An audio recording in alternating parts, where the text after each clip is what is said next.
Depois de 8 anos de pontificado, na manhã do dia 11 de fevereiro de 2013, o mundo foi surpreendido por um fato inesperado, a renúncia do Papa Bento XVI ao seu pontificado.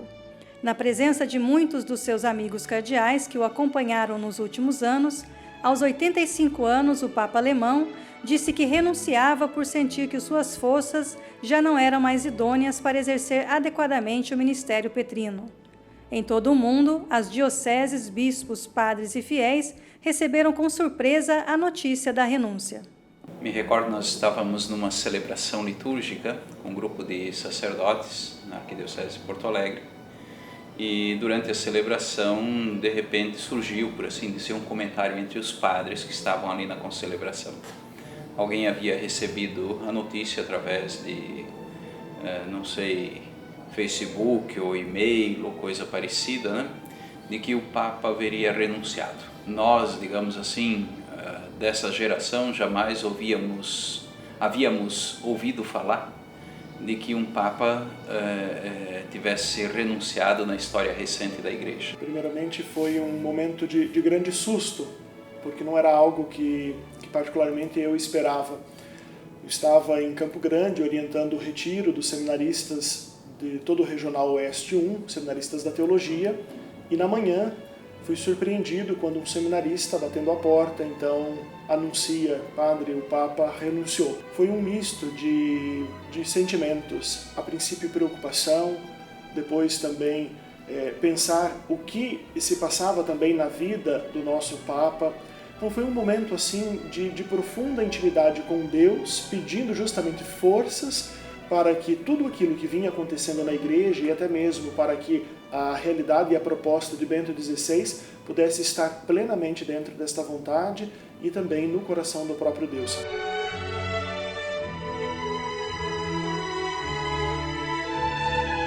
Bento XVI é considerado um dos mais brilhantes teólogos da atualidade.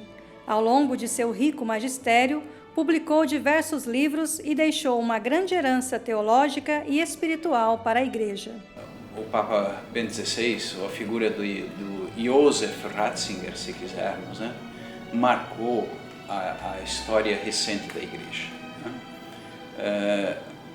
Primeiro, o teólogo Josef Ratzinger, né? Depois o cardeal Ratzinger como o coordenador, digamos assim, o prefeito da Congregação para a Doutrina da Fé por muitos anos, praticamente todo o pontificado de João Paulo II. Né? Ele legou para a comunidade de fé, para a Igreja, digamos assim, um pensamento teológico vigoroso. Né? Então, poderíamos dizer que o grande legado de Bento XVI para a história recente da Igreja, para o nosso tempo, seja talvez a reflexão teológica por ele proposta. Toda a Igreja foi marcada por um homem de bastante firmeza, mas ao mesmo tempo que soube, através do seu jeito de ser, conciliar ternura e fortaleza. Foram duas realidades, duas faces de uma mesma moeda que conjugaram então na vida do Papa Emérito Bento XVI. Acompanharam a saída de Bento XVI do Vaticano até o Palácio de Castel Gandolfo. Um aceno e um agradecimento foram seus últimos gestos como Papa.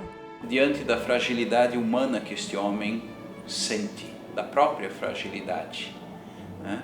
Ele chega à decisão certamente difícil, dura, sofrida, rezada, né? De renunciar ao ministério de Bispo de Roma. E é muito bonito, tem uma cena logo depois da eleição do Papa Francisco, onde ele faz uma visita então ao Papa Emérito, né? E ali os dois se colocam de joelhos diante do crucificado para um instante de oração. E ao mesmo tempo os dois se tratam com o termo irmãos. Né? Este homem então, diria assim, de uma cultura extraordinária, brilhante, que foi Bento XVI, que é Bento XVI, que se retira, se recolhe, né? Para dar espaço, por assim dizer, a quem chega, a quem foi escolhido agora para continuar nesse ministério. eu acho isso de uma nobreza muito grande, de uma dignidade extraordinária, mas também de uma grandeza de alma, de espírito significativa. São dois homens, certamente, que marcam o tempo em que vivemos, né?